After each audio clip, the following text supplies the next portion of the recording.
우리가 신앙생활을 이렇게 하면서 많은 아마 교회를 여러분들이 섬기셨을 거예요. 남아있는 것은 어쩔 수 없이 우리가 야, 교회는 이래야 되는 거구나, 이게 교회구나 라고 상투적으로 우리들의 마음속에 이렇게 잔재해 있는 것은 만약에 여러분들이 어릴 적 시절부터 교회 생활을 하셨다면 그 유초동부 시절 또는 더 큰 거는 중고등부 시절, 또 어떤 분들에게는 청년의 시절이 아마 여러분들에게는 많은 영적인 교회 생활의 상투적인 잔상으로 아마 남아있을 겁니다. 근데 그것과 여러분들이 또 그것을 아름답게 생각을 한다면 얼마나 그게 여러분들 마음속에 굵게 자리하고 있겠어요. 그렇죠? 그것은 마치 여러분들에게 지금 율법화 되어져 있는 아주 굉장히 굵은 것들이죠. 하나님 말씀의 직접적인 가르침과는 아무 상관이 없는 굵은 것들 말이에요. 뭐 여름 때면 수련회를 갔다 와야 된다든지, 그럼 안 가면 뭔가 교회 생활한 것 같지 않고, 무슨 교회가 여름 수련회도 없어, 뭐 이런 것들 말입니다. 여러분들 표정이 별로 그런 게 없으신 것 같아? 없습니다. 저는 굉장히 많은데. 그래서 이렇게 여름 때 좀 조용히 우리가 좀 지내면 이게 뭐 혹시 목회자로서 어떤 분이 오해하는 게 아닌가 이런 생각이 들 정도로 보통 교회는 여름 때 굉장히 바쁘지 않습니까? 뭐 행사가 많고 그런 것에서부터 시작을 해서 무슨 교회가 성가대도 없어. 반드시 성가대는 있었습니다. 저 어렸을 때 뭐 어느 교회를 다니지, 특히 한국 교회는 아무리 작아도 열 몇 명이라도 구성이 되어져 있는 성가대가 있어요. 제가 교육 전도사 생활을 할 때 가장 작은 교회를 섬길 때가 150명 정도의 어른 성도들이 있는 교회였는데요. 그 교회에 7, 8명 되는 청년회를 맡아서 3년간 제가 사역을 한 적이 있습니다. 150명 정도면 한국에서는 무척 사실은 사이즈가 작은 교회입니다. 서울에서요. 상도동에 있었던 곳으로 기억을 하는데, 그래도 성가대가 20명 정도 성가대가 했었어요. 그러니까 당연히 성가대는 하는 겁니다. 그리고 예배 시간에 당연히 사도신경, 주님 가르쳐 주신 기도, 주기도가 항상 들어갔었습니다. 그래서 수요일이고 또는 금요 예배고 주님 가르쳐 주신 기도 항상 그것을 시작을 하고, 그래서 예배 시간에 사도신경이나 주기도문을 빼면 이게 예배 맞아? 무슨 교회가 이런 교회가 다 있어? 라는 지금으로서는 여러분들이 어떻게 생각하실지 모르겠습니다만 이해가 안 되는 듯한 그러한 것이 있어요. 예배의 포맷이나 여러분들의 신앙생활이나 여러분들이 생각하고 있는 기독교 윤리적인 모든 것들, 하나님의 말씀 성경 구절이 A 플러스 B 이퀄 C라고 했으면 그것을 적용을 해서 D 플러스 뭐는 G 뭐 이런 식으로 여러분들에게 신앙생활의 테두리가 되어져 있던 것들, 저에게 무척 많습니다. 여러분들은 어떠세요? 분명히 있으실 거예요. 교회는 이런 건 해야 되지 않겠느냐. 그런데 그러한 것들이 여러분들 신앙생활 하는데 정말 말씀을 통해서 은혜 받는데 지장이 되어지지 않기를 굉장히 소원합니다. 정말 말씀에 쓰러지고 정말 말씀에 은혜 받고 정말 하나님의 사람이 되어져 가는 과정 속에 그러한 그 테두리의 것들이 도움이 돼야지 여러분들을 시험에 들게 하고 마음 아프게 하고 상처가 되게 하고 심지어 어떤 때는 그 모임에 가기 싫어하고 그 예배는 듣기 싫어지는 그러한 걸림돌이 되어지지 않기를 간절히 바랍니다. 우리는 예수 그리스도의 복음 안에서 자유합니다. 그 어떤 것도 여러분들의 신앙 성장에 있어서 방해가 되어진다면 그것은 여러분들이 가지고 있는 율법입니다. 정말 꼭 가지셔야 될 것들을 찾으실 수 있는 여러분들이 좀 되셨으면 좋겠어요. 그것은 좀 위험스러운 말인지도 모르겠습니다만 주일 성수와 헌금하는 문제도 마찬가지입니다. 헌금하는 문제 아주 센시티브한 문제죠. 하나 넘어가 볼까요? 여러분, 헌금하지 않으면 그분은 신앙이 없는 사람입니까? 신앙이 약한 사람입니까? 어디 그런 성경 구절이 있나요? 유선임 목사님 또 지금 헌금하시네. 네. 제 설교를 도와주는 저 센스, I like you. 네. That's why I like you. 네. 헌금을 안 하면 신앙이 없는 사람입니까? 신앙이 뭔가 잘못된 사람입니까? 11조를 헌금을 안 하면 여러분, 뭐 교회의 리더로 세움받기에 뭐 부적격한 사람입니까? 여러분, 절대로 그렇지 않아요. 어디 성경 구절이 그런 게 있어요? 여러분, 절대로 그렇지 않아요. 우리 신약 시대의 은혜 시대에 성경하는 이 헌금하는 하나의 성경적인 기준이 하나 있습니다. 그게 뭐냐면 자원하는 심령으로 헌금할지라예요. 여기에 구약의 모든 헌금의 윤리들이 다 포함되어져 있는 거예요. 자원하는 심령으로 하는 거예요. 그렇기 때문에 자원하는 심령은 하나님께서 함께 하시는 심령이기 때문에 그 액수에 문제가 되질 않아요. 그것은 어느 누구도 침범할 수 없는 거예요. 어느 누구도 그 이상의 것을 가리켜서는 되지 않습니다. 어떤 누구도 그 이상의 것을 사람들에게 교훈시켜서 얘기할 수 없어요. 주일 성수 마찬가지고요. 모든 기독교 윤리적인 것이 마찬가지입니다. 예배 드리는 시간이 우리는 1시로 정해져 있습니다. 물론 10분 전에 오셔서 예배 준비하는 것 굉장히 교회 덕스러운 거죠.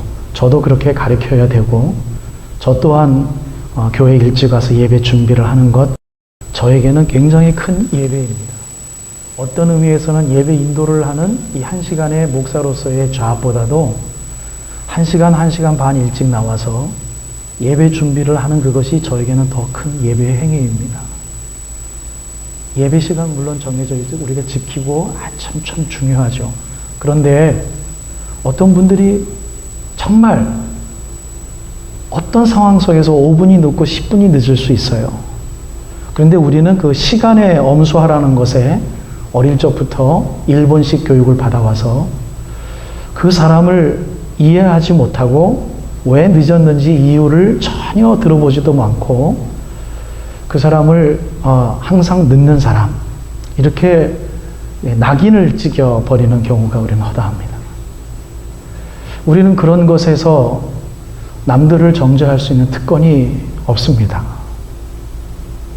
내가 갖고 있는 모든 그 윤리적인 나를 정말 좋은 사람으로 만들어야지 하는 내가 세운 나의 율법들이 다른 사람들에게 영향을 미치고 다른 사람들을 저하취하는 데에 하나의 판단 기준이 되어져 버린다면 죄송하지만 그분은 큰 리더로 성장할 수 없어요. 물론 우리 사람들이 모인 이 단체이기 때문에 그러한 날카로운 윤리적인 것까지도 리더십으로 세워서 오히려 그런 것들이 더 큰 리더십으로 임팩트를 주게 되어지면 그것을 사모하는 사람들이 야 우리 리더 참 훌륭한 사람이야 해서 더 많이 모일 수 있을지는 모르겠습니다. 조금 더 좁혀서 이야기를 한다면 설교하는 목회자라고 이야기한다면 그 설교자가 얼마만큼 말씀에 상한 심령으로 일주일을 사는지 아무도 몰라요. 그러나 그 목사가 얼마만큼 설교를 정말 이것저것 다 준비를 하는지 아무도 몰라요. 여러분 모릅니다. 예, 제가 한 설교 사역을 수십 년 하니까 조금 알겠어요. 이제는 어떤 목사님들 설교하는 거 보면 조금 알 수 있을 것 같아요. 옛날에는 다 안다라고 얘기했는데 지금은 조금 알 수 있을 것 같아요. 그런데 웅변술과 그 단어 사용하는 단어의 씀씀이의 깊이와 이런 걸 통해서 사람들이 많이 몰려들 수는 있단 말입니다. 근데 그것은 다 껍데기에 불과해요. 우리가 그런 것에 굉장히 약해요. 그러한 것에 우리는 많이 노출되어져 있어요. 많이 노출되어져 있어요. 근데 그러한 것을 문제시 삼는 사람도 이 세상엔 사실 많진 않아요. 우리 교회 안에서도 오히려 그것을 중요하게 생각을 하고 가르쳐야만 교회가 규모 있게 잘 간다라고 교회 행정학에서 신학교에서 가르치곤 합니다. 근데 우리 생명샘 장로교회는 그러한 외적인 테두리에 대해서는 좀 자유한 교회가 되어줬으면 좋겠습니다. 죄송합니다. 여러분, 지금 이러한 설교의 서두를 여러분들에게 설교하고 있는 저 자신은 사실은 이런 말할 자격이 가장 없는 사람이에요. 왜냐하면 그 외적인 테두리를 저에게 관해서 너무 깊이 있게 적용하며 살고 있기 때문입니다. 저는 그것 빼면 저 자신을 컨트롤할 수가 없어요.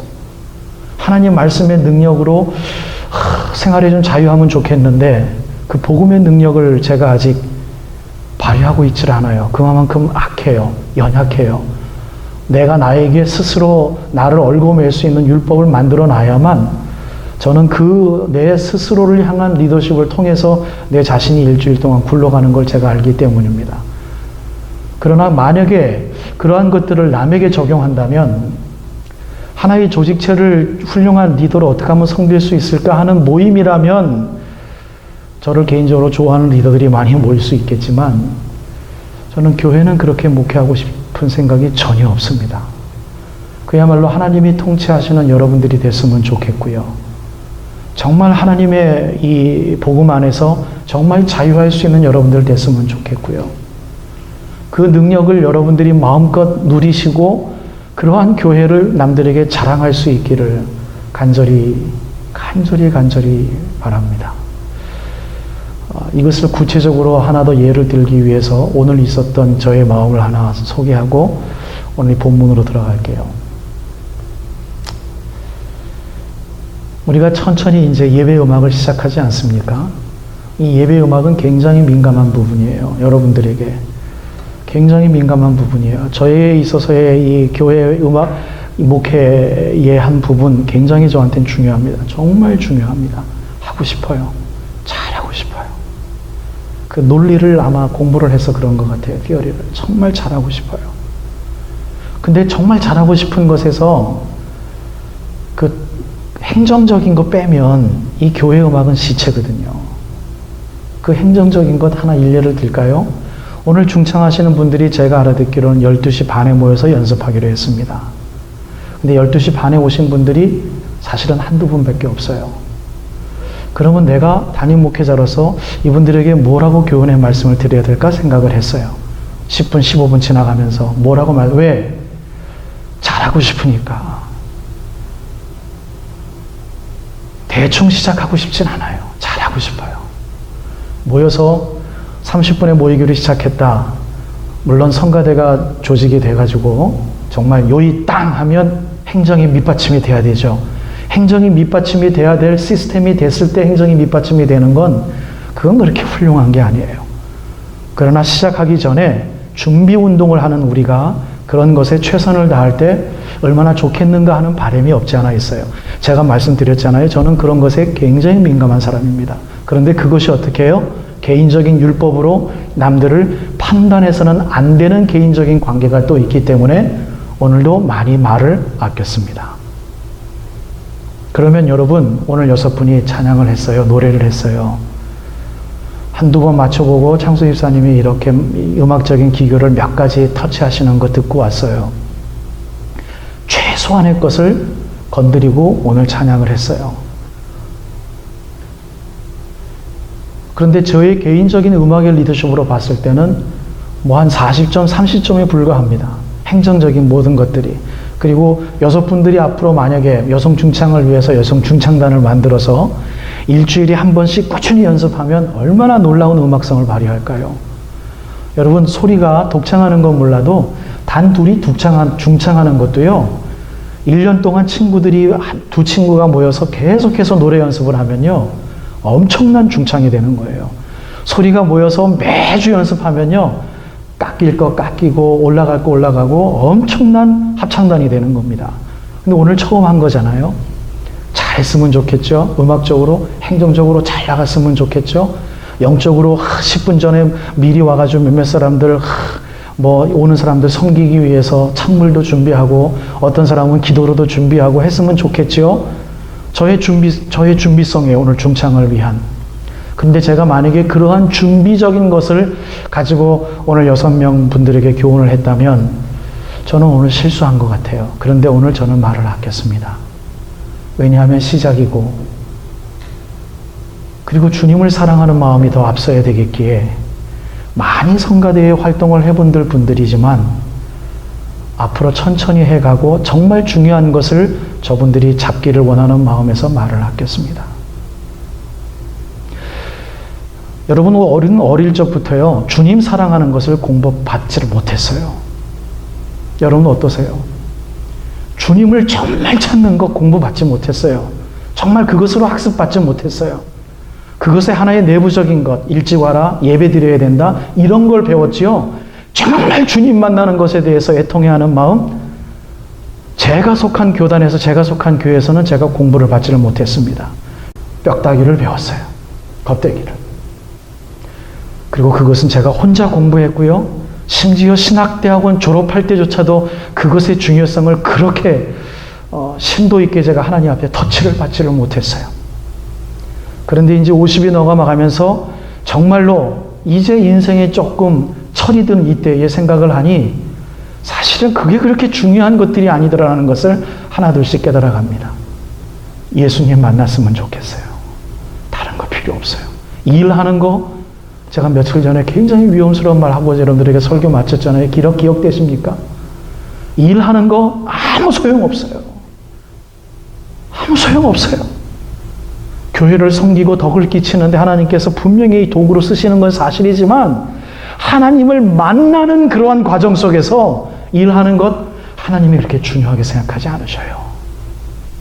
만약에 우리들의 일하고 섬기고 열심히 지켰던 율법적인 모든 것들이 정말 주님을 영광을 체험하고 하나님 말씀을 지키는데 정말 도움이 됐던 것이라면 분명히 하나님께서 받으시는 영광의 거리들입니다. 그러나 아쉽게도 우리들의 현실 속에는 어떤 사단의 그 전략이 우리들에게 많이 노출되어져 있고 우리가 거기에 늘 넘어서 쓰러지느냐면 내 공로가 되어지는 거예요. 내가 했다라는 거예요. 내 공로가 된 거예요. 그거를 농담 삼아 우리는 이야기를 하는 교회 생활을 하고 있어요. 심영철 집사님 요새 일찍 오셔요. 그래서 집사님하고 이런저런 얘기를 이렇게 나눠요. 가끔 가다가 나눠요. 그래서 집사님, 우리 일찍 오는 사람들을 위해서 우리 커피 사오십시다. 아, 좋죠. 그리고 뭐 도나스라도 하나 사오십시다. 그리고 지난주에 헤어졌어요. 그리고 오늘 교회 오면서 심영철 집사님 사오실까? 내가 사갈까? 이걸 또 전화로 확인하긴 또 좀 치사하잖아? 아, 이거 어떻게 해야 되지? 그러다가 나도 모르게 던킨 도넛 가가지고 이렇게 그걸 뭐라 그래요? 그 큰 거 있잖아요. 그 몇 잔 들어가는 겁니까? 그거. 예. 그거 아무도 힌트를 안 주시네. 뭐? 10잔. 그거 있잖아요. 그거 하고, 또 그냥 먹긴 뭐하니까, 조그만 꼭 저같이 생긴 거, 이렇게, 요런 거, 한 30개, 이렇게 생긴 거 사왔어요. 농담처럼 한규철 집사님, 또 박래수 집사님, 이거 내가 사왔다? 장난을 냈어요. 그게 농담 삼아 나가잖아요. 그게 농담 삼아 지나가고 내가 섬긴 일이지만, 내가 했다라는 게 여러분 남아요. 분명히 남아요. 그래서 그것을 누군가 인정해 주지 않고 누군가 기억해 주지 않으면 언젠간 분명히 섭섭해집니다. 언젠간 분명히 섭섭해져요. 더 적나라하게 말씀드릴까요? 그거 제가 얼마 썼냐면요.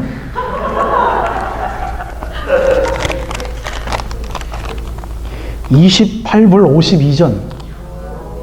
52전) 썼어요.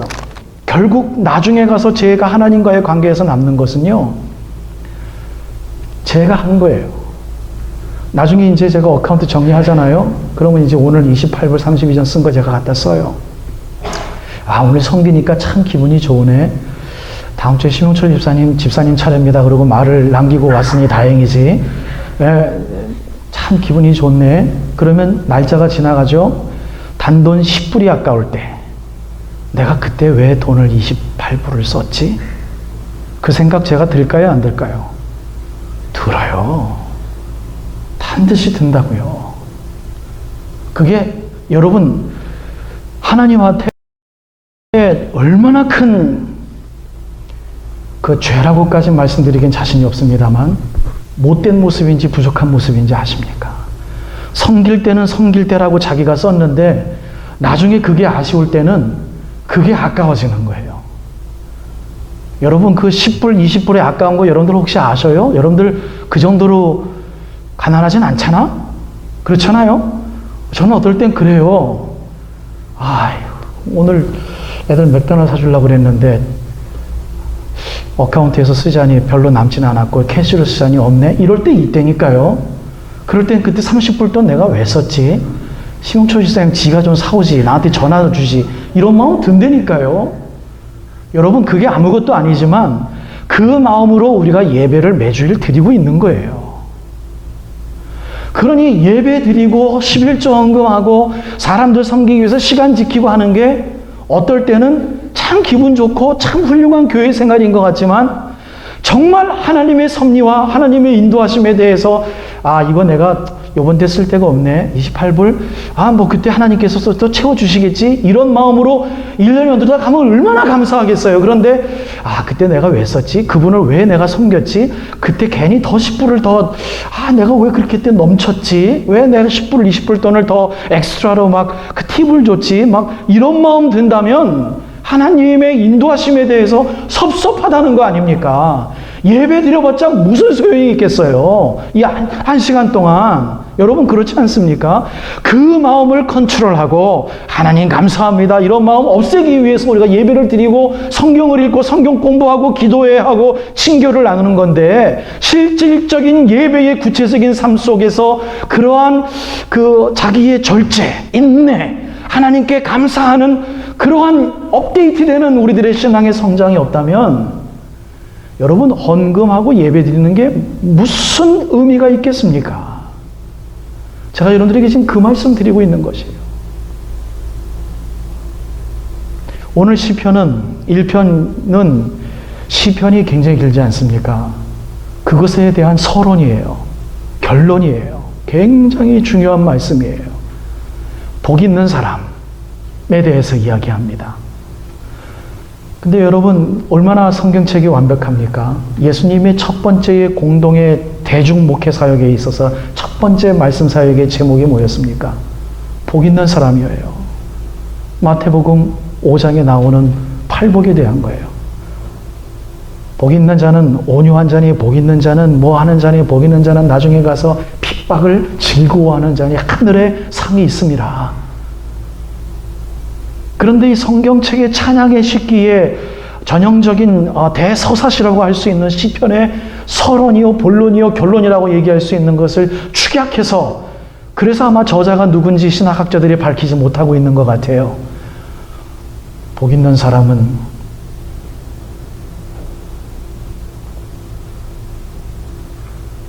악인의 꾀를 쫓지 아니하며 복 있는 사람은 죄인의 길에 서지 아니하며 복 있는 사람은 오만한 자의 자리에 앉지 아니하며 복 있는 사람은 하나님의 율법을 즐거워하여 주야로 day and night 그 말씀을 묵상하는 자로다. 여러분 이게 예수 그리스도를 믿는 그 복을 갖고 있는 사람들의 특권이 올시다. 그런데 이 죄악, 죄인, 오만한 자의 길거리, 자리, 그리고 그들의 페스티벌, 셀러브레이션 플레이스, 이 우리들의 예배의 삶, 우리들의 예배의 장소, 우리들의 섬김의 모습들이 얼마나 많이 노출되어 있어요. 자기 중심주의,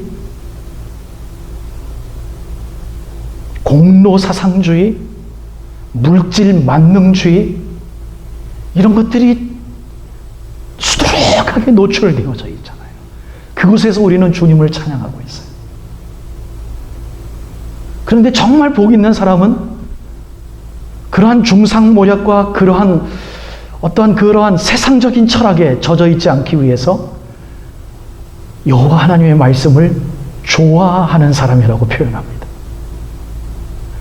그 여호와 하나님의 말씀을 좋아하는 사람은 아마도 예수님께서 이렇게 표현하죠. 사람을 불쌍히 여기고 참을 줄 알고 인내할 줄 알고 착하기 위해서 온유할 줄 알고 그것이 핍박의 길이다 할지라도 그 핍박을 즐거워하는 길이다. 예수님께서 그렇게 이야기하고 있어요. 여러분, 세상에서 가장 말도 되지 아니하는 세상의 질서가 뭔지 압니까? 가정입니다. 가정. 여러분들에게 가장 큰 은혜의 장소가 어딘지 아십니까? 가정입니다. 가정. 그게 꼭 부부만의 일일까요? 우리가 부모님을 모시는 것, 부모가 자녀들을 사랑하는 것도 마찬가지예요. 가장 큰 세상에서 미친 짓이 옳시다. 그게 무슨 의미가 있기에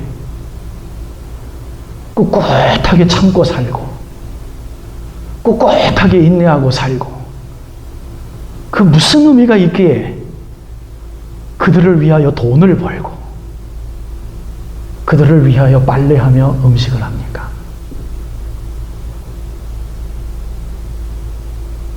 무슨 의미가 있어요? 그러기 위해서 여러분들 다른 사람들하고 싸우고 그러는 거 아니겠어요? 그렇기 때문에 꼬마이들이 밖에 나가서 싸우다가 징징 울고 오면은 오빠가 나가서 싸우다가 더 큰 형이 들어오면은 자기 누나 불렀다가 누나가 나가서 그 또 엄마가 오면은 이쪽 엄마가 부르다가 엄마가 잽이 안 되면 아빠 불러가지고 동네 다 싸움하는 그 웃지 못할 격언이 우리 한국인이 있잖아요. 그게 다 뭐예요? 가정의 자존심을 지키기 위한 아주 우스꽝스러운 옛날 얘기예요. 그런데 그게 우리들의 현실이란 말이에요. 무슨 의미가 있어요? 그렇게 가정을 싸워서 지켜서 우리가 갖고 돌아가는 게 뭐가 있습니까? 아무것도 없는 것인들. 그저 육신 흐르고 돌아가는 이 세상 무슨 의미가 있어요? 자녀들 키워서 여러분들 무슨 기쁨이 있습니까? 천만에. 자녀들 키워보십시오. 부모님의 마음을 헤아리는 줄 아세요? 아니에요. 내 나이쯤 넘어야 부모님 은혜가 조금 이해되고 고맙습디다. 마음 아픕디다. 그 전으로 천만에 조건적이에요. 제한적이에요. 뭐가 좋다고 그렇게 어릴 적부터 내가 굶어가면서 애들을 도시락을 싸우며 우리 엄마는 나를 키웠나 몰라. 뭐가 좋아서 아버님 도시락을 싸기 위해서 당신은 굶어가면서 점심 한 끼 굶어가 저녁도 먹을 것이 없어서 누룽기만 먹다가 누룽갱이에 있는 단백질 다 섭취하시고 살이 찌셨나 몰라. 무슨 의미가 있을까요? 이 세상의 의미가. 돈을 벌어봤자 마찬가지고요. 성공해도 마찬가지고요. 명예가 있어도 마찬가지입니다. 남는 게 뭐가 있습니까? 비전이 있고 드림이 있으면 뭐합니까? 나중에 가서 성취한들 떨어질 준비를 하며 이 세상 죽을 준비를 하는 것인데요.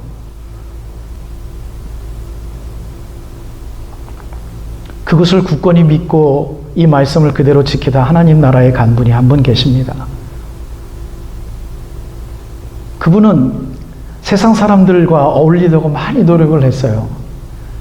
세상 사람들이 자기를 왕따시킵니다. 얼마나 마음이 아픈지요. 자녀들을 키우고 가정 예배를 드리면서 자녀들도 밖에 나가서 매 맞고 오는 거 참으라 그러고 어디 가서 말도 못하게 합니다. 가정에서 오로지 드리는 건 하나님께 예배 드리는 것 뿐이에요. 하나님이 받으신다라는 그런 마음도 잠시예요. 내일 또 일어나면 애들 먹이기 위해서 일해요.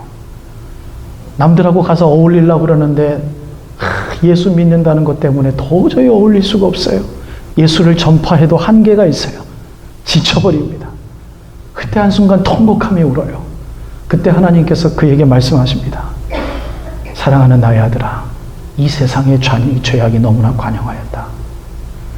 내가 물충을 2개 만들었는데 그 물충 중에 하나 내가 터뜨려 버리겠노라. 물로써 이 세상을 심판하겠노라. 너는 지금부터 좀 세월이 길겠지만 여태껏 잘 참아줬으니 120년 동안만 잘 참아주라. 배를 지어라.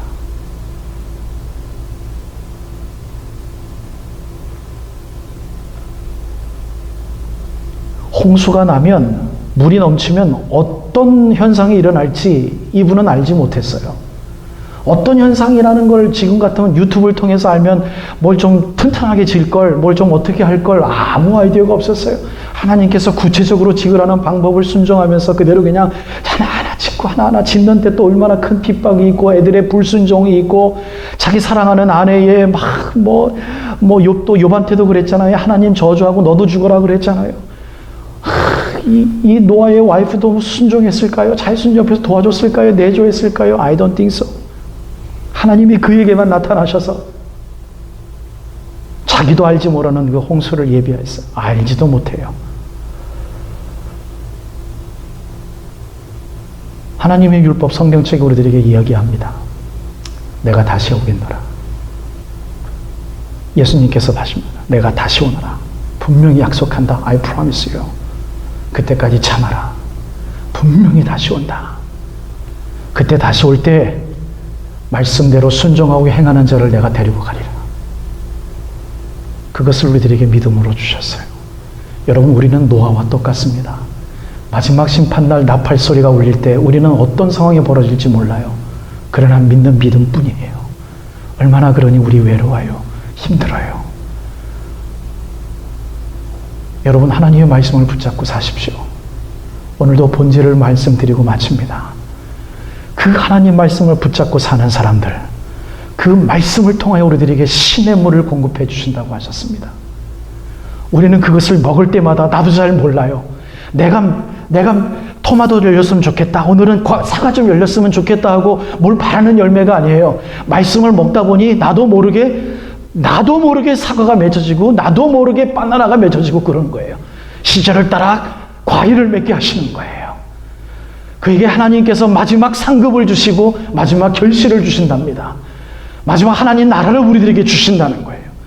그것이 필요할 때마다 우리들에게 성공을 주시고 아픔도 주시고 바닥까지 내려가게 하시는 뼈저린 역경도 주시고 고난도 주시는 거예요. 여러분, 하나님을 마음대로 판단하지 마십시오. 하나님을 마음대로 찬양하지 마십시오.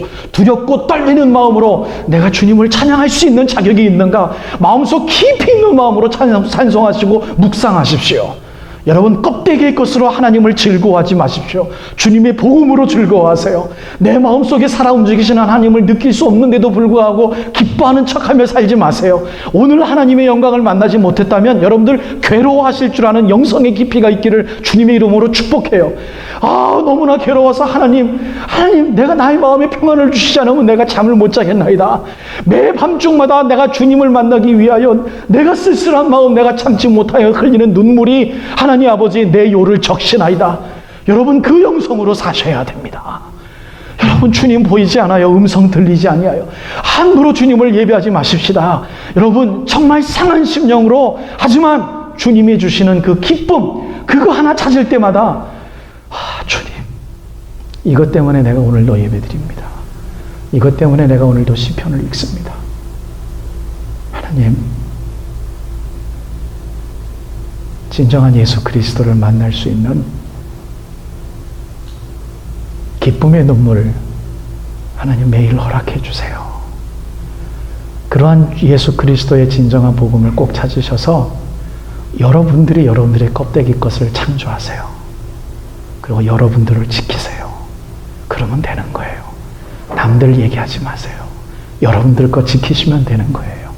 그러면 서로 예수 그리스도의 능력으로 우리가 서로 연락하고 상합하여 교회가 커가는 거예요.